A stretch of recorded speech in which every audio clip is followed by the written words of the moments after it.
Hello, everybody, and welcome back to another episode. I'm super excited this week to be able to talk about what happened on this wildcard weekend, as well as preview this weekend's divisional round. Caleb, how are you, and what did you think about this weekend's games? I'm doing great, and I thought that they were really interesting, and I was really happy to see that what we said kind of panned out, and I'm looking forward to some more interesting matchups for the divisional round. Yeah, I'm super excited to talk some ball with you today because a lot of exciting stuff happened, and it's shaping up for a really entertaining rest of the way. And there's a lot of good teams left here on the board. There's a lot of things that could happen. Who knows? This is it's going to be exciting to talk about. So we're going to preview last weekend's action or review, last weekend's action. Then we will roll into the preview of this weekend's action. We'll give you our picks, which I think that's a segment that you should definitely open your ears for, as we had some success last weekend in our pick segment. I'll give out the best bet of the weekend, in my opinion, and then we'll wrap it up with our opinionated segment, where we give our takes on questions that we have prepared for each other. This is episode 3, and now let's talk football. So last weekend in the wild card, I think we'll start us off with the AFC. We'll just run through the AFC games. First of all, on Saturday, not first on Saturday, but first in the AFC, the night game on Saturday was the Chargers and the Jaguars. And boy, what a game this was. Trevor Lawrence and the Jaguars turned the ball over 5 times. Still end up coming back to win the game 31-30 against Justin Herbert and the Chargers. Yep, down 27-0 at one point. Third largest comeback in NFL history, and it's crazy how Trevor Lawrence turned around his game. He had 4 interceptions and then turned around in the second half and had 4 total touchdowns at the end and rallied the Jags to win, and really just embarrassing for the Chargers, maybe even more so impressive than the Jags. Yeah, I mean, look, I picked the Jaguars to win this game, but I'm not going to sit here and flaunt like, oh yeah, look at how much the Jaguars dominated that game. That's absolutely not the case. This is a game that the Jaguars should not have won. They did. They executed the comeback. You got to give them lots of credit for that. That was very impressive. Yeah. But teams don't win games, and teams don't win playoff games with 4 picks, with 5 turnovers. Something was going on here with the Chargers. This is more of an issue with the Chargers than what the Jags did right. Not to condemn the Jags, but they were getting blown out. Yeah. The Chargers were legitimately up 27-0, blowing this team out. That one touchdown towards the end of the half gets the momentum that the Jags really needed. And Doug Peterson is a great coach, and he got the team to get the stop that they needed and then get the score that they needed coming out of halftime. But whoa, Chargers. This is a catastrophic lead. Catastrophic. How do you blow this? Yeah, and I think something that you touched on, Doug Peterson did a great job staying with Trevor Lawrence, keeping his faith in him, and really just not letting his turnovers affect the game plan, and he really just stuck with him, and Trevor Lawrence delivered. And the Chargers defense was really, really stout in the passing game. They were really coming up on those short passes, trying to get Trevor Lawrence to throw it deep, and Asante Samuel had Trevor Lawrence's number in that first half, and then Trevor Lawrence just turned a switch on and started slinging it. Absolutely a tale of 2 halves. It's not going to be the only game that we talk about that is a tale of 2 halves. But, yeah, the adjustments made by Doug Peterson at halftime, extremely impressive. And obviously the Chargers game planned extremely well, like you said, especially on the passing defense side. They were everywhere. Asante Samuel was getting interceptions. I mean, it was crazy the amount of picks that Trevor Lawrence had. It looked like I say, that they were going to get blown out, and that the Chargers, minutes before halftime, you're kind of sitting there thinking, the Chargers are going to give the Chiefs a run for the money, when they go to Kansas City after this victory, because it looked like it was going to be that much of a dominant victory. And I could see that the Jags had a chance when they did get that stop after halftime. But still, you're fighting an uphill battle there. And to be able to get that done really says a lot about Doug Peterson's coaching. And that I think the Jags have a great future. I know we'll be previewing their matchup this weekend. I think that they should be much more satisfied with their future than Chargers fans. Yeah, I definitely have some questions looking forward with not only the offense coordinator who just got fired for the Chargers, but Brandon Staley definitely has some stuff to answer for, and a lot of expectations. He might be on the hot seat for this upcoming season. Yeah, for sure. We'll definitely see, and I think that could be news that might break sometime soon for us. Well, the second game that I want to talk about is another AFC matchup where the Dolphins kept it much closer than a lot of people thought, especially me. For sure. I'll totally say that I was wrong about the Dolphins. I think a lot of people were. They were able to keep it within 3 to the Bills in a 34-31 shootout. Another high-scoring game, one of many that happened this weekend.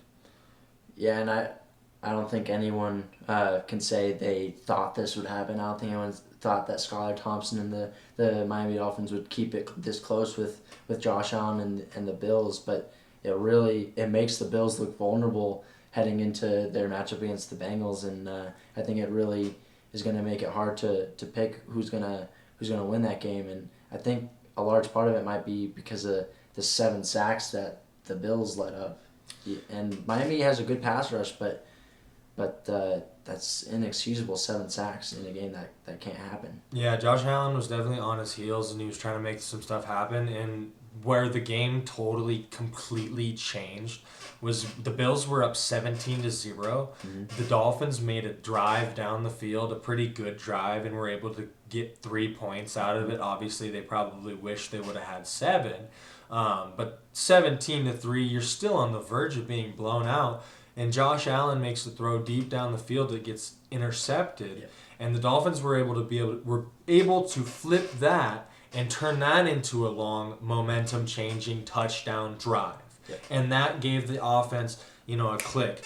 And Mike McDaniel had this team coached super well. They went down 17-0. So many teams against this Bills team would roll over and die. This was a division matchup. This was teams that know each other well, and the Miami Dolphins showed a lot of pride, and they fought really hard. I think Dolphins fans should be really happy. I think it's almost even a little bit more sour than if you would have gotten blown out this game, because of the fact that it was really that close, and you almost did beat Josh Allen and the Bills in the first round with Skylar Thompson. But I think that Dolphins fans should be really satisfied with this weekend's performance. Yeah, because, as a Dolphins fan, you had to be realistic with yourself. Skylar Thompson, a rookie quarterback, you can't kid yourself. It's Skylar Thompson against Josh Allen and the Bills. You can't expect to be close, and it was.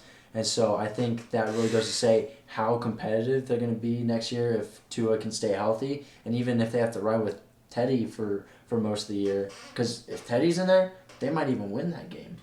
Yeah. And so I think it's definitely a bright spot that they can stay that competitive with that good of a team, even with their third stringer. Absolutely, and being that they're rivals within the division, you could totally see the writing on the wall for Miami, and God willing, a healthy Tua Tagovailoa taking on Josh Allen and the Bills. Wonderful coaches, Sean McDermott and Mike McDaniel, respectively. These two teams could be both fighting for division titles and conference titles and Super Bowls coming out of that AFC East for years to come. Really, the next couple of years, you could totally see it happening. Yep, so. I agree.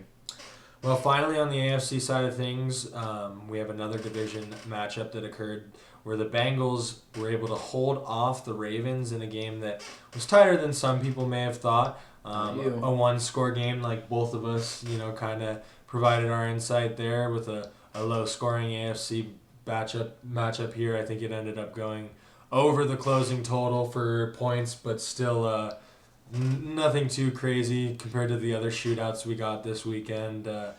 Joe Burrow and the Bengals able to eke by 24-17 on a defensive score to win this one. Yeah, and that was the longest longest fumble return touchdown in postseason history. So definitely a lucky way to win that game. And I think it's interesting how the Bengals are matching up with the Bills, and both of them kind of surprised us with they're kind of sloppy. So it'll definitely be an interesting matchup between them two. See if they clean their game up and if they can, execute unlike they did this week. And I think it's definitely a testament to Baltimore for keeping it close. Their defense really kept in this game, and Tyler Huntley did what he needed to do to keep it close. But ultimately, I think a questionable call to do that QB sneak from the 2-yard line might have cost them. But definitely well coached, and it was close. Well, I mentioned on last week's podcast that the Ravens would be focusing on keeping the ball security. Mm-hmm. And the week prior, they played the Bengals and they turned the ball over 4 times, 5 times, something like that. 6 total, I believe it was, with including turnovers on downs. In the end, turnovers again cost the Ravens this game. Early in the game, a big momentum play. Tyler Huntley throws an interception. Later, obviously, in the game, the big 98-yard touchdown fumble return by Sam Hubbard. Just an absolute change in momentum play, and so huge in a playoff environment to get those type of plays, especially for the Bengals.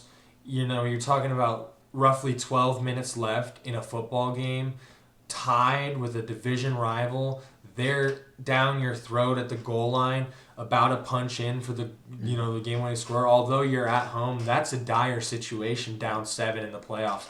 Time's ticking off. You might not get the ball but 1-2 more times, and you need 2 scores to even win. Blink of an eye, now you have the lead. You also have the home field advantage. Now the other team is completely flipped on their heels. Crowd's in it. They're going to make it even harder for that offense to get going. And honestly, in terms of best things to do, that's probably a huge deflator for that offense. So them getting excited like we're about to score this and take the lead, and then just complete deflation on their part and complete elation on the home team's part, home crowd's part. Just massive momentum switch like you were saying, and I think that's kind of the nail in the coffin. Absolutely, and I really enjoyed watching this game, and I actually was impressed with the Bengals' defense, but both defenses really played well. Well, that wraps up the AFC, and we'll go ahead and look at the NFC games. And on the first NFC game that occurred Saturday morning, the first game of the weekend, the 49ers took care of business against the Seahawks. This game was the other game that was a tale of 2 halves. The Seahawks really had their party in the second quarter. They were able to keep close with the Niners. They were scoring touchdowns when the Niners were scoring field goals. Some concerning drives from Brock Purdy and the Niners, although in the end they look impressive in a victory 41-23. But the Seahawks were, they had 17 points at halftime, and they were winning. Mm-hmm. And then all of a sudden you blink, and it looks like it's a blowout. So what really happened here, Caleb? I think it was the defensive adjustments. I think it goes back to that Week 18 game against the Cardinals. It was close up until halftime, and then the 49ers ran away with it in that game. And I think maybe not even just the defensive adjustments, the offensive adjustments too.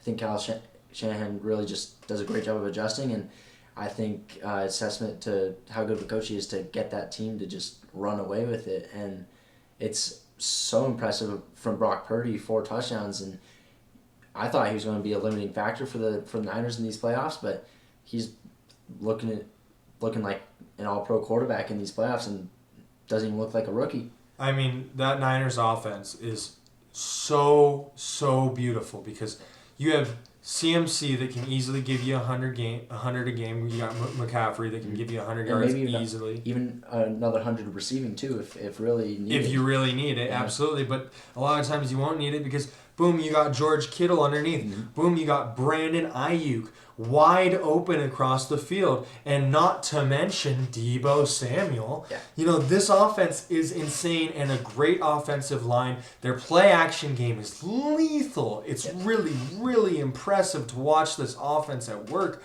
And not to mention the defense. Okay, this Niners team really faltered in the first half. They showed that they are vulnerable. Mm-hmm. They were moving the ball and then they were stalling, which in a game against a really good team could come back to bite you. Yeah. But what was impressive to me about this Niners team is how they complemented each other and were able to turn a deficit into a blowout in a blink of an eye by creating a turnover and by matriculating the ball down the field by that offense. What really impresses me also, I need to mention before I stop ranting and raving about the not 49ers, is the 49ers D front and Charles Omeniwu. Oh my goodness. You know the names. You know Nick Bosa. Yes, Nick Bosa. I know I screwed that one up last week, folks. Sorry about that. But Nick Bosa, Armstead, you got Charles Omeniwu, just to name a few on the 49ers D front. This is a lethal D front. And I'm telling you, this weekend, if the Cowboys' offensive line is not ready to play, Dak could be running around like a chicken with its head cut off. Yeah, for sure. And I think the secondary has really started to mesh a little bit, led behind their rookie Tafunga. I think they'll make some splash plays, and Tafunga's looking like a vintage Troy Polamalu.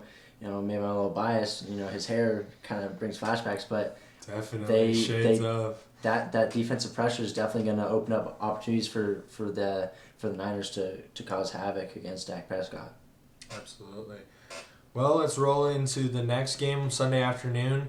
The New York Football Giants were able to take away the Kirk Cousins-led Vikings' hopes at any sort of a playoff run, as the Vikings maybe sort of exposed themselves to be sort of the fraudulent team that maybe I predicted and maybe some had talked about prior. Like I say, I kind of hate the words fraudulent, and this team did win a lot of games during the regular season, but we saw how they played so many close games down the stretch. The momentum started to falter against them. They showed that they were vulnerable to a lot of different things, and really in the end the defense failed them, and the offense wasn't able to overcome it. Yeah, Daniel Jones was looking really good, and I think he kind of put some of his haters, I think he kind of silenced a few of them. He was really good in the run game. He had 78 rushing yards, which is actually third in postseason. He's got more than Tony Pollard of the Cowboys, and he was really solid with the ball, 2 touchdowns, so I think he did as much as the Giants could ask him, maybe even a little bit more than game managing, and I think if he can keep playing that well and not turn the ball over, then they might have a chance to make a deeper run. Absolutely. Yeah, I think that I was really impressed with the Giants and Daniel Jones. I know that the Vikings defense, can make some offenses look pretty good. But they were able to get the win on the road in the playoffs. That could be a momentum builder into a game where you're playing an opponent that was off last week. And that can affect teams in different ways, good or bad. So, the team that's riding some momentum could end up, pulling something off this weekend. For sure. So, finally in the NFC, and the last time of our recap, which was a huge surprise to me, not of the victor of the game, but the way it happened, was the fact that the Cowboys blew out the Buccaneers. Yeah, I was really surprised by that. Tom Brady did not look like the Tom Brady we know, especially not playoff Tom Brady. Dysfunctional. Very dysfunctional. The Bucs offense looked dysfunctional as it had at many points during the season. Brady put up a lot of stats because they were chasing from behind a lot of times. He threw the ball over 60 times, so that's why he had over 300 passing yards. Yeah, exactly. And the Buccaneers defense could not, after a few punts being traded early, the Buccaneers defense just could not stop Dak. And the only thing that could stop the Cowboys was the fact that they were getting 6-point touchdowns and not 7-point touchdowns. And in the end, it didn't even come close to mattering. Yeah, no, I mean, if it were closer, we'd say, well, like, look, now it's just the Cowboys, choking away their playoff chances. But they took the lead so much that it didn't even matter. They couldn't choke it away with all those missed extra points. And hopefully they get that fixed for their next game because it might come down to that. But, yeah, Dak Prescott was looking dominant. And like I was saying, the key was not turning over the ball, and he didn't turn over the ball. He had 4 pass touchdowns and a rushing touchdown. He was looking dominant. He was looking like he used to. And I think if they can carry that on, they are looking dangerous. Yeah, I mean, really impressive performance by the Cowboys this weekend, to say the very least. But I'm telling you, the writing was on the wall at halftime when it's 18-0 and these missed extra points. Somehow, some way, are they going to come back to bite the Cowboys here? No, they didn't. The Cowboys took care of business. They flexed their muscles. They did it on grass despite the statistics. They really showed out. And once again, the Buccaneers failed to meet expectations. Expectations that were held so high for this team throughout the entire season. Expectations that would never be held for any other 7-9 team ever. They win their division, 8-9. They win their division at 8-9. And the only reason why they were getting this talk and this respect is because who was their quarterback. But what were the results this season? They weren't good. They just were not good. They were not there. The Bucs were not it. And, I don't want to diminish from what the Cowboys did because it was impressive. It really was. Mm-hmm. But the Buccaneers did what they did all year, and that's fail to meet expectations. Yeah, and hopefully that doesn't carry over for next season. And lots of rumors about Tom Brady, where he might go. But one thing is if he stays in Tampa Bay, they have to figure out their running game because their running game was abysmal the entire season. It was abysmal against the Cowboys. Playoff Lenny had 11 yards. That was bad. Yeah, 11 yards. He only carried the ball 5 times because they were down so much, but 11 yards on 5 carries is still inexcusable. Never got it going. Yeah. Never got it rolling. Jensen was back at center. I look out for him early in the game to be starting to push people around, and all Jensen's doing is getting silly penalties. And I mean, he always has that problem, but usually it's because he's bullying a guy 30 yards downfield, opening up gaps for Leonard Fournette and others to run wild. Didn't happen. It just didn't happen. The Buccaneers had no run game, and really their pass game looked pretty dang bad too. Some of the statistical categories are there, like we say, because he threw the ball 60 times. Yeah. And Julio Jones, Mike Evans, you'd think they're gonna run wild, but they really were not able to contribute that much, and overall just failing to meet expectations. Really disappointing, and hopefully the outlook for that franchise isn't going down. I mean, who would have thought that after Bruce Arians left, they would just take a nosedive like this? Well, after that Super Bowl, too, I mean, obviously last year they had some success and had a winning season and went to the playoffs, but I don't know. Nobody expected this out of the Bucs this year, I'd say. Yeah, no, it was definitely a surprise. But it could be finally a time of where it is true that, it's a 45-year-old man playing quarterback. Is that most of the issue? And that's kind of some when you watch the Bucs, you had to kind of think, would they be better? Is it just the fact that Bruce Arians is gone, or would they be better with a younger, more capable quarterback? Yeah, especially with systems in the offense going towards more mobile quarterbacks even. I mean, Tom Brady's been able to hold his own because of just how great he is, how accurate he is, but you got to think, are they going to go getting a quarterback, and their draft position is not really that well for drafting a quarterback this year, so we'll see what they can do and what adjustments they make. That's the curse of being 8-9 and winning your division is, although you're 8-9, you have to draft. The Lions are going to be drafting before you, and they were 9-8 and had a winning season. Yep. So and we get to be a lot happier with ourselves and our outlook. Yeah. Okay. Fine. Well, I guess that wraps up our Wildcard review. So now, first of all, I want to just touch on this and say that I went 6-0 on picks. Caleb went 4-2 on picks. So I'd say that's a pretty good first Wildcard weekend for our picks. You went 3-0 on bets. Yeah, also 3-0 on my bet section. But now we'll preview this weekend's games. First of all is Saturday, Jacksonville at Kansas City. Chiefs, after a week off, get the Jaguars at home. Arrowhead will be raucous.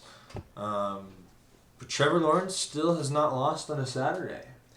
Yeah, and I guess it's just luck that he gets another Saturday, but definitely can't start out how he did this last weekend. Definitely cannot do that. And he has to start strong. Jacksonville has to start strong. And I think a key to this game might be taking the ball away because Kansas City has a negative turnover differential. So if Jacksonville can capitalize on turnovers and maybe Patrick Mahomes trying to do too much, even though usually it ends up not being too much and ends up being a great play, if they can take that ball away, they might have a chance in this game. Absolutely. I can tell you this, the Jacksonville Jaguars will not win this game with a negative turnover differentials. Mm-hmm. If the Jaguars have any chance, any hope, any way that they win this game is with a positive turnover differential or equal at the very least. Equal and outplay the Chiefs, still more unlikely. But if you win the turnover battle and then get some breaks along the way and have play some really good football, you can get this done. They're playing good. They've beat some good teams. I think, and they played them earlier in the year, I believe, and they kept it pretty decently close. And that was when the Jags were not, the playoff team that they are now. Come along towards the end of the season like the Jaguars have. I absolutely do not want to say that they have no chance. But at the same time, it would take a very, very perfect execution, and we cannot have the turnovers that we had this last weekend. Yeah. And I'm sure Jags fans, they gotta hope that the turnaround that they had in that game was less a mismanagement by Brandon Staley and the Chargers and more amazing turnaround by Doug Peterson. And hopefully they don't need some miracle turnaround by Doug Peterson, but hopefully Doug Peterson can be more ready in the first half for the offense that he sees and can keep them in this game. I think that'll be a big part of it too, is readiness and make sure they're not rattled by this high-powered Kansas City offense. But I agree. I think it'll take a lot of work and maybe a bit of luck for Jacksonville to come out of this with a win. And I think they will be really prepared. I think they'll keep it closer throughout the game, and it might be one of those games where Kansas City in the end ends up running it up or outlasting them and ending up with that 2-3 score victory. Mm-hmm. But at the same time, I could see the Jags keeping it within a one score, and we go, wow, look at the Jags, they kept it to a field goal or whatever. But like you say, it's going to take some pretty perfect execution. But the Chiefs cannot sleep on this team either, because of the fact that they just came off this huge upset. Or this huge, not upset, it was an upset, but not a huge upset. This huge turnaround, this huge comeback, this huge deficit that they were able to overcome. That could be a spark, could be a source of momentum for this team to feed off of when they are going into the number one Kansas City Chiefs, Arrowhead Stadium. When they're in that situation, that could be something that they feed off of. And that's something that the Chiefs need to be ready for. The Chiefs are the team that should be ready to not make mistakes early and not let the Jaguars come out. And that's kind of sounds crazy to say, but I would really look for the Chiefs to try to not look for the Jaguars to come out hot. The Jaguars come out hot, score 1-2 scores. This game could change. The whole outlook of this game could change. If they keep it tight, the Chiefs probably are going to be able to outlast them. Yeah, and I guess really Trevor Lawrence should just hope not to have his first losing game on a Saturday. Yeah, it'll be interesting to see. That's a kind of a funny little stat there. Yeah. All right. Well, the next game that we'll preview is Cincinnati and Buffalo. We'll stay with the AFC side of things here. Cincinnati is taking on Buffalo in Buffalo, New York. Yeah. Joe Burrow and Josh Allen. This is quite an exciting matchup of quarterbacks. Yep. We didn't get to see the full outplay of this game that was supposed to happen on a Monday night a few weeks ago. Our prayers are still to Damar Hamlin. And that situation we know is improving. But these two teams get to fight out and see who would have won, or maybe see who's going to win this one that matters the most. Yeah, and I mean, even going into playoffs, I thought if this matchup ended up happening, it would be kind of tough to pick because the Bengals are hot right now. 8-game winning streak, now 9. But it's still tough, but slightly less maybe illustrious. Both teams kind of disappointed or looked vulnerable in that last game, and I think it's gonna be close still. But I think Josh Allen and the Buffalo Bills are gonna be able to fix that sack problem, and I think they're going to keep their high-powered offense and still be able to score a lot of points. And I don't think this really well led Joe Burrow and Jamar Chase team will be able to keep up.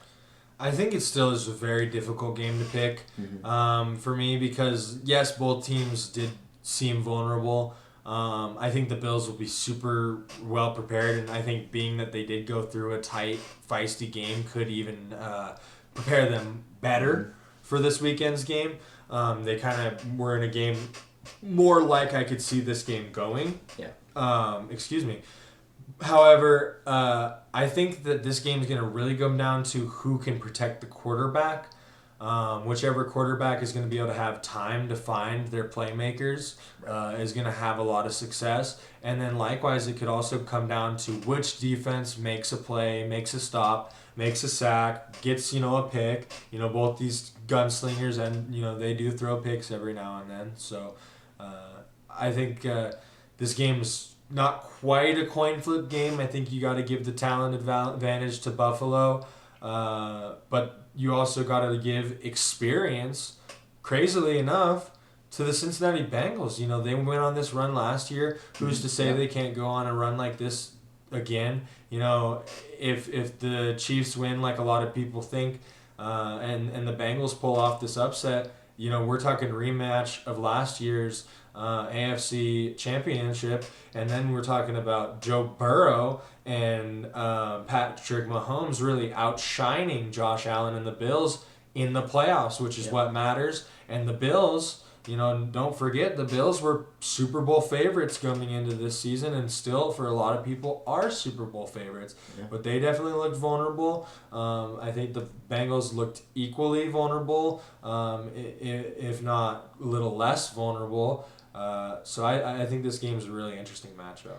Yeah, and hopefully Joe Burrow and the Bengals still have that drive to get back to a Super Bowl to avenge their loss to the Rams. But like you said, I think it's definitely a tough game to pick, and I think it'll be one of the best matchups of the weekend. I'm super excited for this game for sure. It's definitely a tough ask to go back-to-back Super Bowls, especially after being the team that lost the last one. We saw the Chiefs go to back-to-back Super Bowls prior to that. But, I think that this game is really exciting and very well. Although, the Bills win, it could be a neutral site game, or the Bengals win, they'd be going to Arrowhead. Although they'd have to go through the Chiefs, whichever team wins this more than likely. You could see the winner of this winner of this game going to the Super Bowl very easily. Yep. Alrighty, well, we'll switch over to the NFC side of things to give our final preview before we give you our official picks on this weekend's games. On the NFC side of things, the first game Saturday night. The Giants travel to Philadelphia to take on the number 1 seed Eagles that have been waiting for their opponent now through 2 weeks, one bye week, since they last played each other in Week 18. Yeah, and Jalen Hurts, it might be a big story.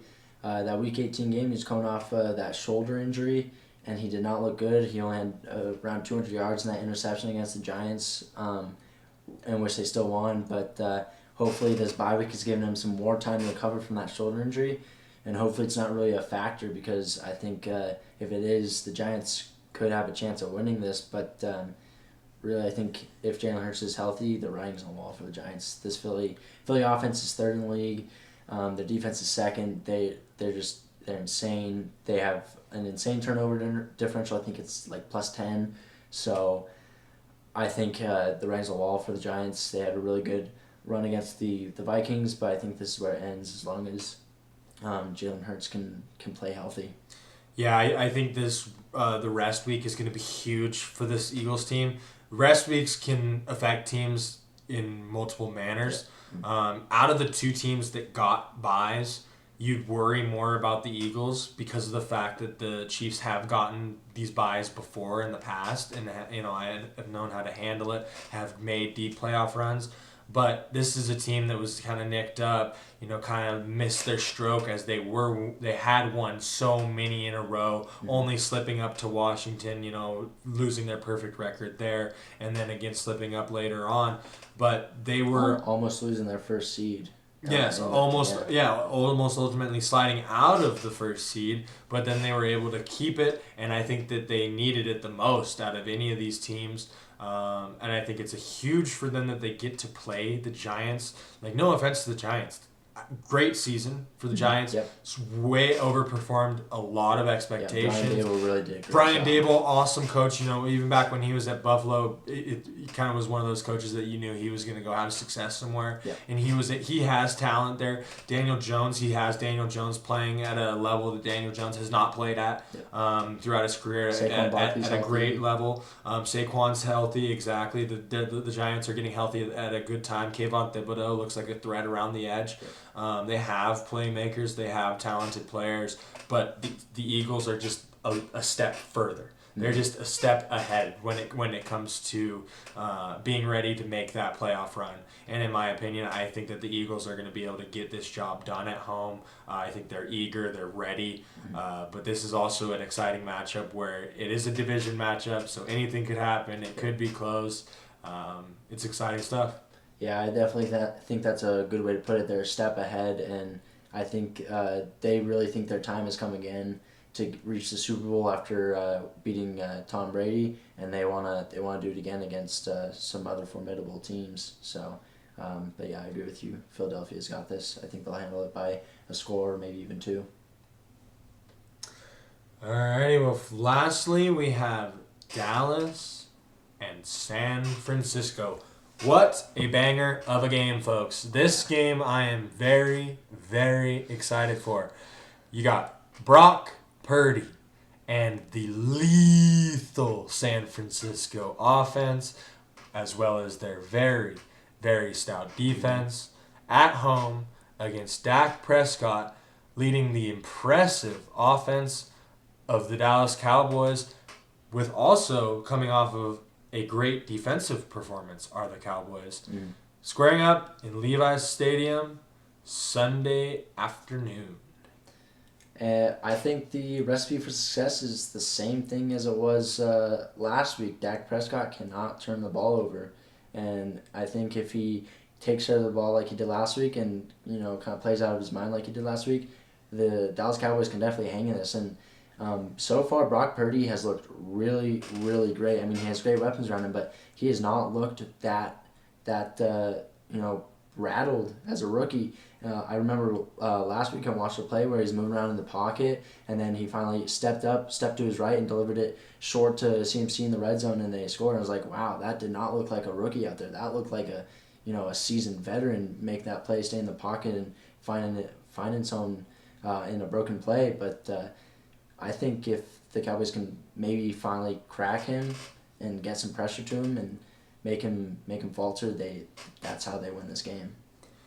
Kyle Shanahan's offensive system is extremely impressive, but I would absolutely not count out Mike McCarthy and his coaching staff's ability to game plan for this game. The way they had game planned for Tampa Bay clearly paid out dividends in that game. They were ready for Tom Brady. Anything that they were going to throw at him, they were ready. Lenny could not get going. The run game could not get going at all. Do I see them stuffing Christian McCaffrey? No, Christian McCaffrey's going to get his, whether it's through the ground or through the air. He's going to get his. He's going to have a day. But whether it's a good day on standards of most running backs versus a good CMC day. And you want him to have just a good day for an average running back. Yeah. And that would be a great day for your defense. Yeah, and Deebo Samuel's even a threat in the run game too. With those jet sweeps, he can even line up at running back. I mean, last season he was a complete dual threat. He was their CMC, and now they have two CMC-like players And it's a lot for Mike McCarthy and that defense to plan against, and it'll definitely be a challenge. But I think they can handle it. And I think something we were talking about earlier, the kickers. Brett Maher missing 4 extra points last game. Luckily, it did not cost or even really threaten the Cowboys last week. But Robbie Gould, you were mentioning, hasn't missed a field goal all season, so that might be a factor if it comes down to a field goal. Can Dallas's special teams not let them down? Like Tony Romo did in that NFC Championship game.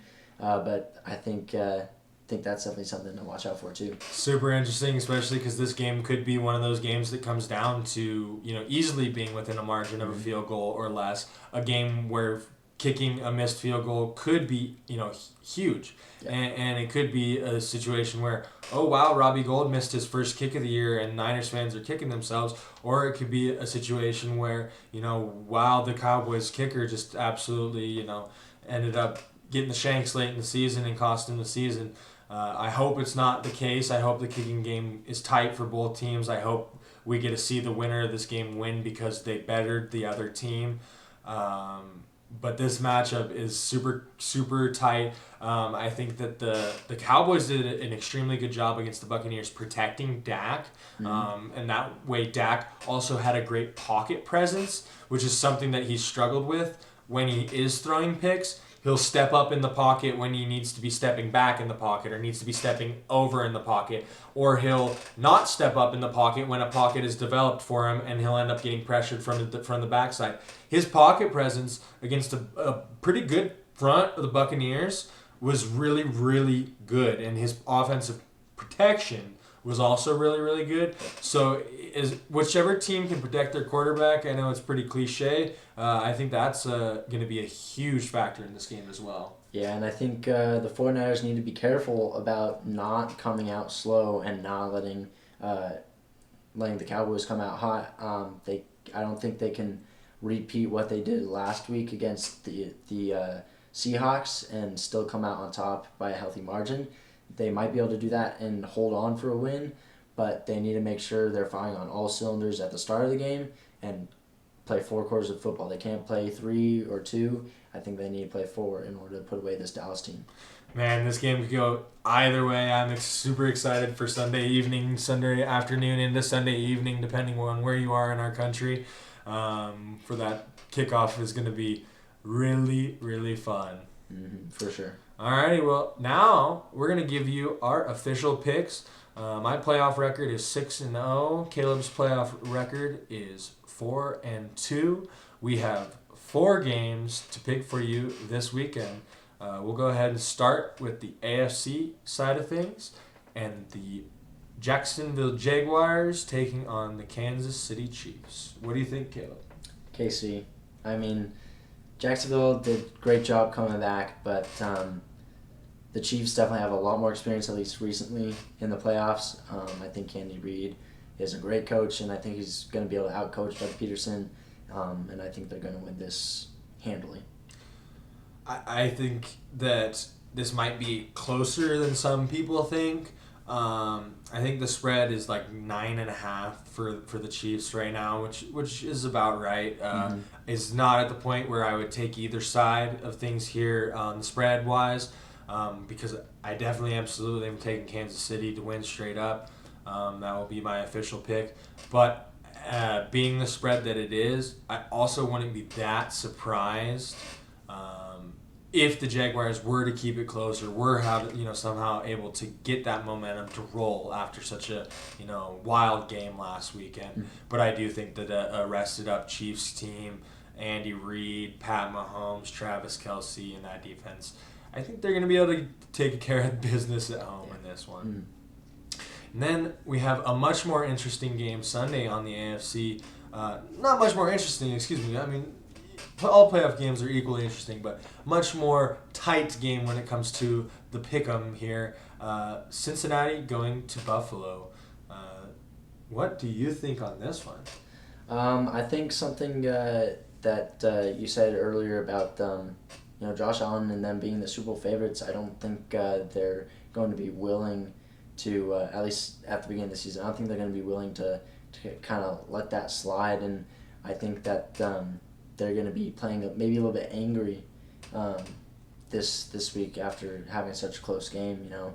So I think Buffalo Bills and Josh Allen are going to be able to kind of not handle them, but they'll be able to beat them.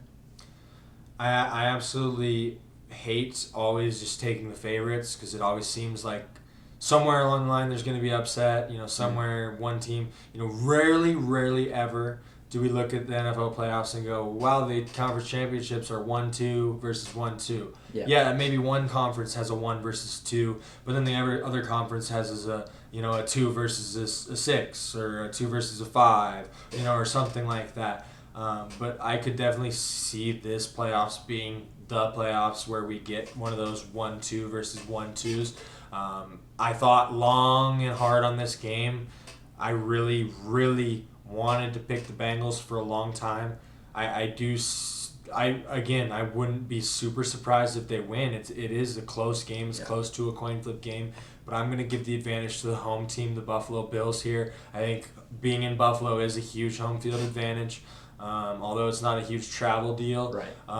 Just that stadium, that aura, that fan base. Bills Mafia is as loyal as they come, as crazy as they come. Exactly. You know, they're ready. They know that this is their last home game, regardless what happens. Or I guess not if the Jags upset the Chiefs, but more than likely this is their last home game, and I think that the Bills are gonna be more impressive than they were this last week. They were on the verge of being very impressive against the Dolphins, and I don't think that they should be super ashamed. I think people are going to be very low on the Bills after last week's performance, and a lot of people might think that the Bengals could pull this off, and not saying that they couldn't, but I'm going to pick the Bills. I think that's a good pick, and I think that's definitely something to bring up. They were up 17-0 at one point, so obviously, they may need to make some better adjustments in game, but they definitely can put up numbers and get a lead quick. Absolutely, for sure. Well, we'll go to the NFC's 2 games to finish up our picks segment. Saturday night, the Eagles host the Giants. Do you think the number 1 seed goes down here? I don't. I think the easiest way to put it is that step ahead you were saying. I think they're a step above. They're ready to go back to the Super Bowl, back to deeper into the playoffs. And I think this Giants, I think they might need 1 or 2 more years to really solidify themselves as a real threat in the playoffs. I think they did a great job against the Vikings. But I just think this Philly team is just too good for them to handle. I will say this. I am sorry, Giants fans, but the winner of the San Francisco 49ers versus Dallas Cowboys will be traveling to Philadelphia for the conference championship next weekend, the weekend after these games. The Giants, you had a great season. You're a talented football team. You could even keep this game as close as a field goal. You could even lose it by 1, but I do not see the Eagles getting tripped up here. I think the rest is going to do them well. I think that they're well coached. I think Nick Sirianni is a good coach who encourages his guys to be themselves. They're going to be ready. They're ready to make a playoff run, prove themselves, and like you say, get back to that that Super Bowl. It's been 5-ish years ago they were back. They were in that Super Bowl with Nick Foles against Tom Brady. So, the Eagles fans have that taste in the mouth. The Eagles franchise has that taste in the mouth, and they have a lot of talent on that roster. Mm-hmm. A lot of talent. The defense is swarming. They look very impressive. They turn the ball over. Darius Slay gets picks. Hassan Riddick gets sacks. They just do work on defense. Mm-hmm. So, I think that the Eagles are going to take care of business. Lastly, in the NFC is, oh my goodness, a coin flip game. Maybe not quite a coin flip for a lot of people in their minds, but this game, I'm telling you folks, it's going to be a banger of a game. It's going to be a great game, and I think it's going to be within a field goal's margin when it comes down to the end. Dallas at San Francisco. I was really hyping up the 49ers last week. I was saying they're my Super Bowl favorite, at least for the NFC side, even over the Eagles. And I had such a hard time this week because Dallas just surprised me so much with how dominant they are, and this matchup is just a historic matchup. But I think I'm still gonna stick with the Niners. I think just the momentum that they have and the consistency that they've shown throughout the entire season, at least about midway through, is just phenomenal. And I think that they're gonna put a lot of pressure on Dak. I think that defense is gonna be too much. I think even if he throws one interception, that could put the Cowboys away. Or if they force one fumble, that could put the Cowboys away. So I really think it's gonna be close, but I'm gonna have to stick with the Niners here to beat the Cowboys. Yeah.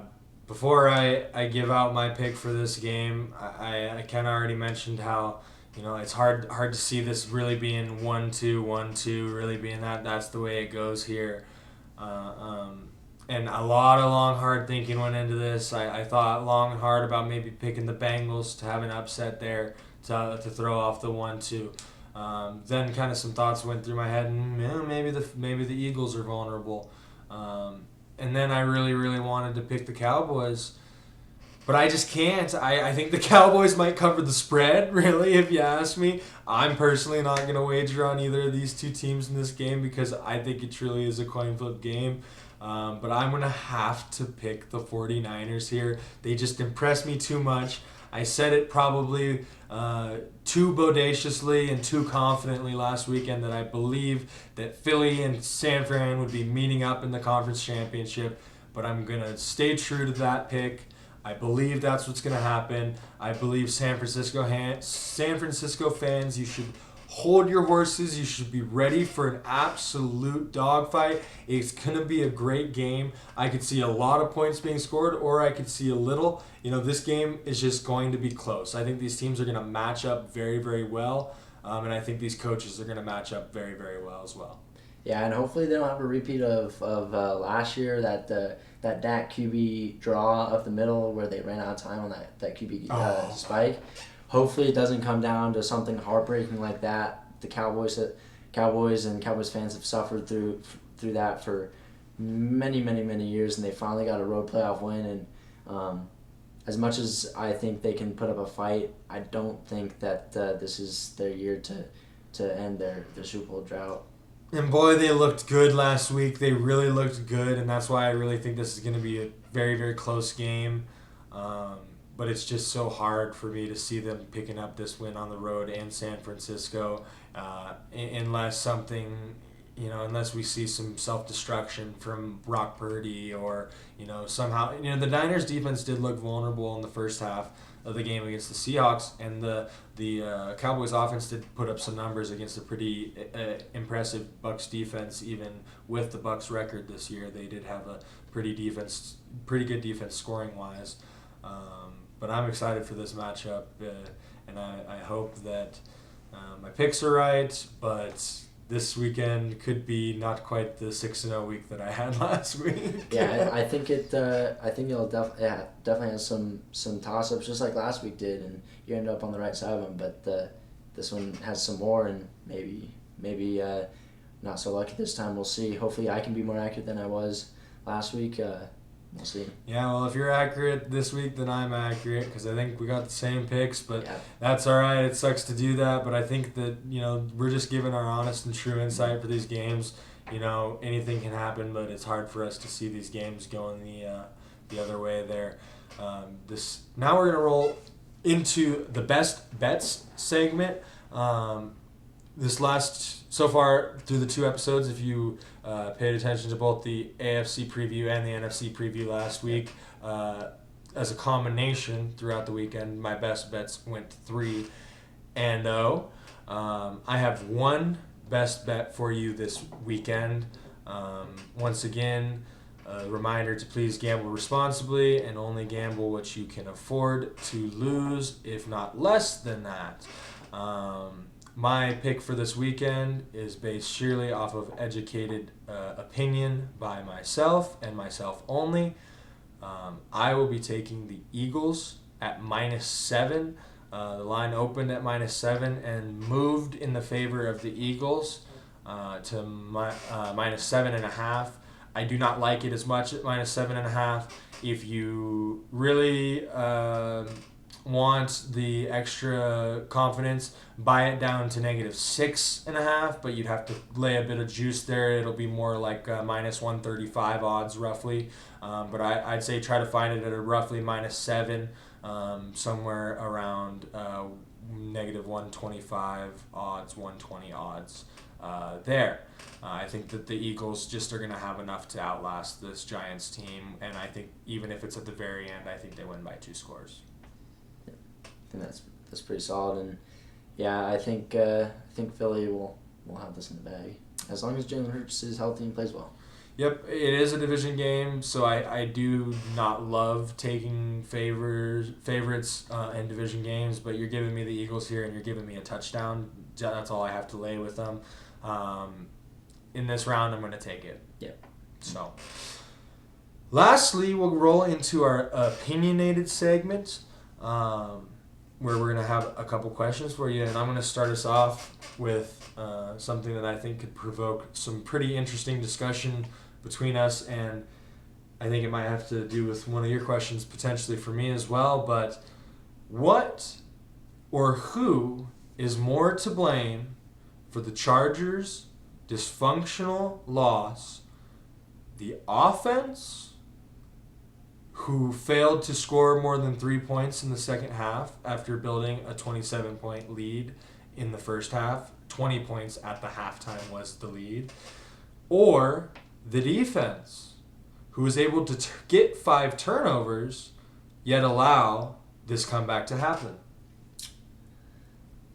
I really think it's on the offense. I think just the way they were moving the ball and just their defense did help by getting them those turnovers. But the way they just couldn't do anything after not getting turnovers is inexcusable. And they had no answer for what the Jags were throwing at them defensively wise in the second half. To just not make it seemed like they made no adjustments. Like, we're just going to keep going with what we were doing because we were scoring and not anticipating the Jaguars to make any changes. That's just inexcusable. And I don't even think Justin Herbert's really to blame.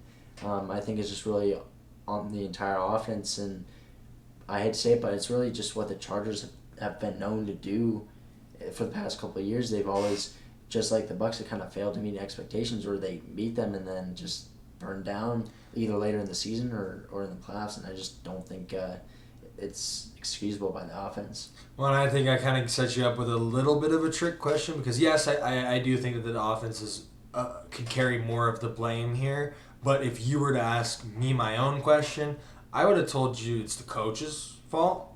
The coaching staff as a whole. You're in a playoff game and you allow a touchdown going into halftime to cut it to a 20-point lead.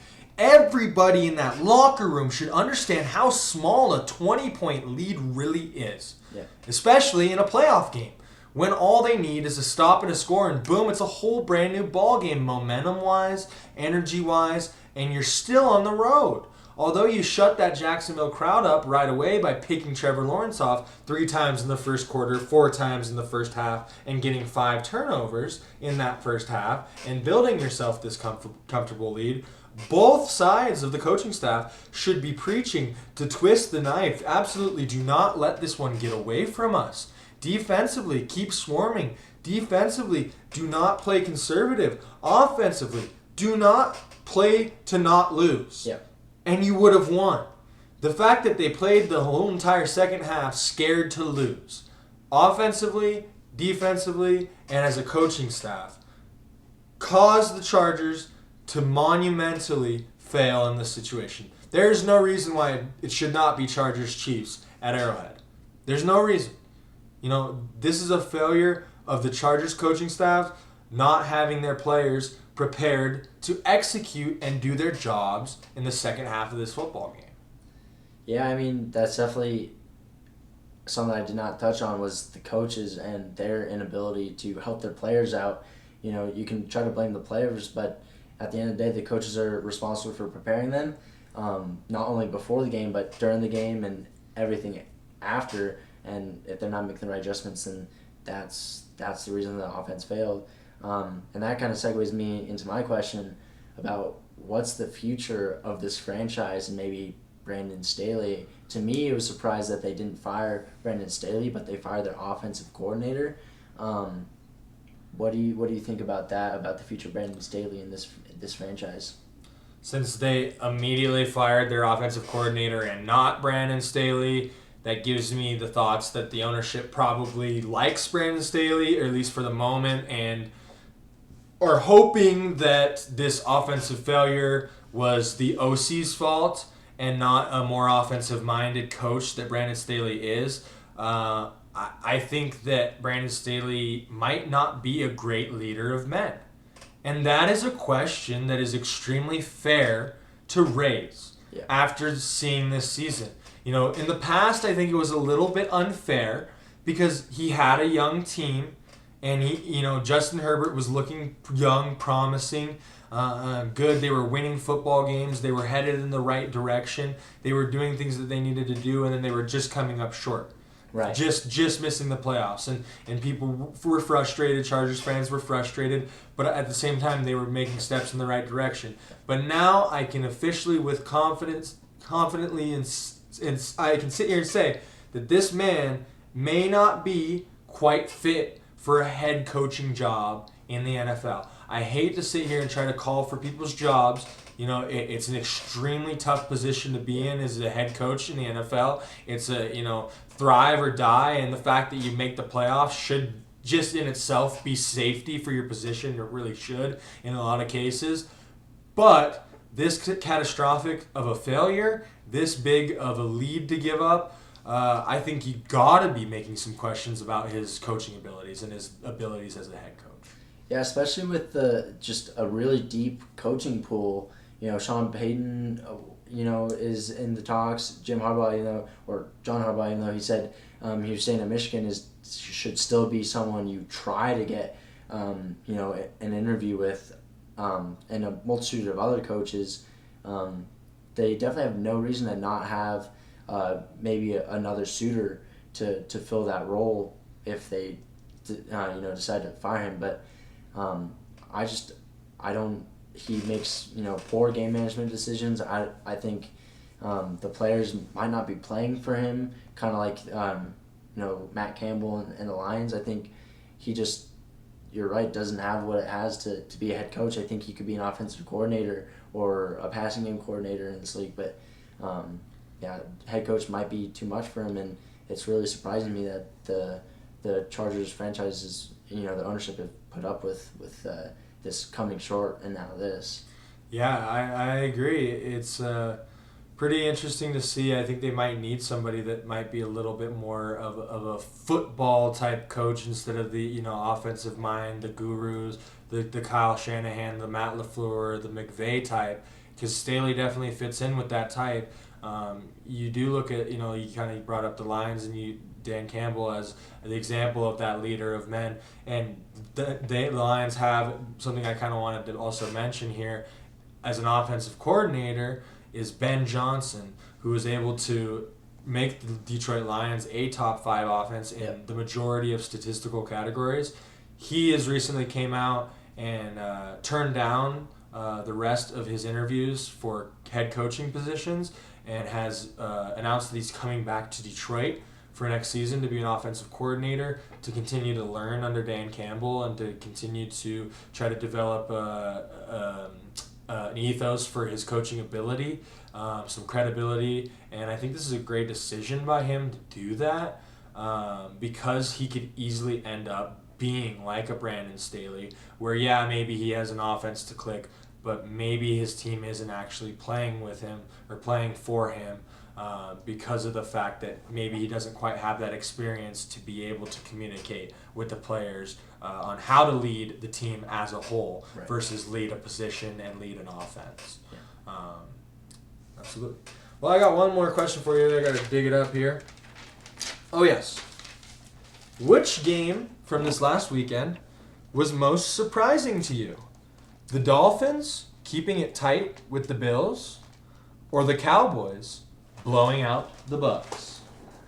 That's a really good question, Evan, because I was really surprised by both. I really have to say the Dolphins.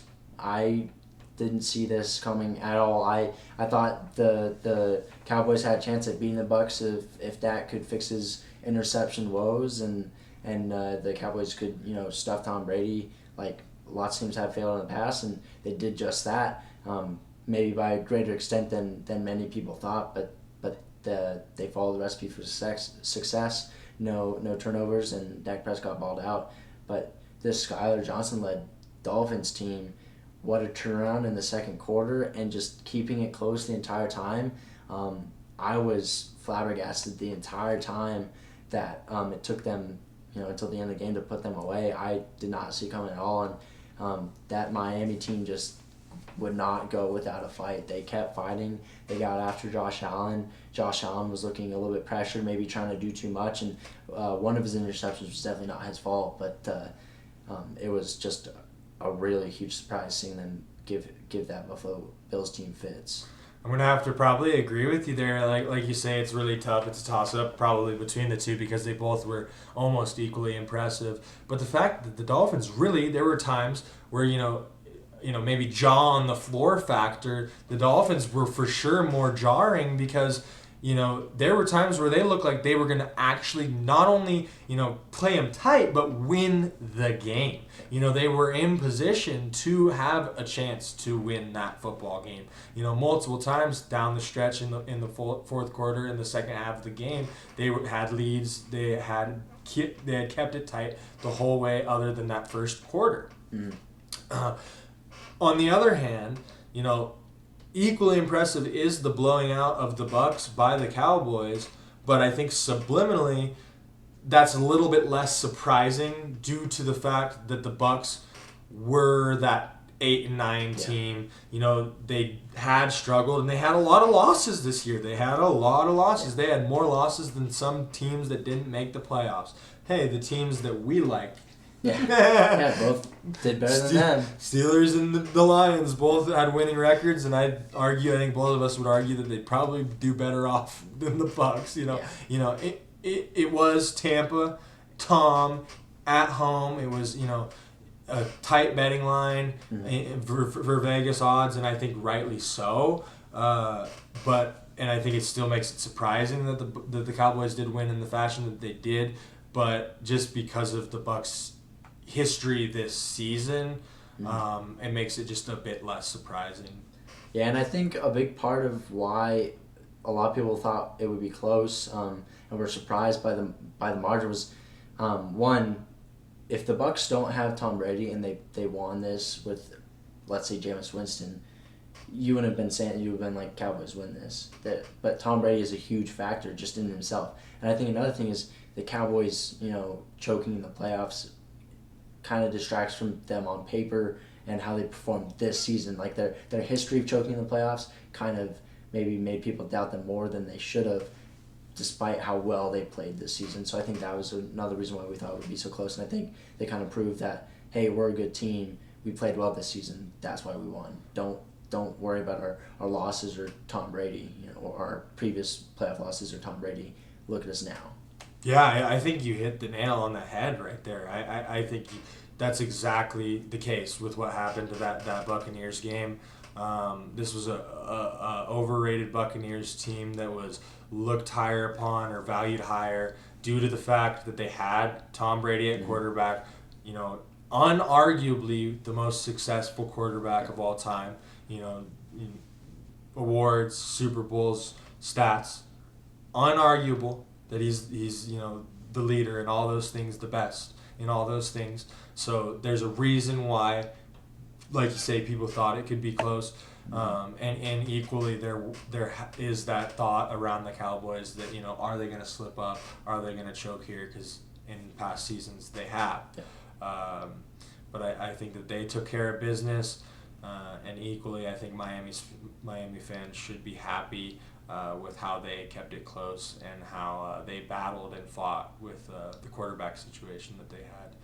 Well, we've been talking at you for about more than an hour of super exciting football talk about last weekend and this weekend to come. the games are going to keep getting smaller and smaller in number, and they're going to keep getting greater and greater in importance and magnitude as we get closer to Conference Championship Week, Super Bowl week, and so forward. I encourage you to continue to listen, continue to tune in, and we will see you next week on the Now Let's Talk Football podcast. Yeah, thank you so much for watching. Have a great week. Have a good time watching these games, and we will see you next week. Everybody, peace. Peace.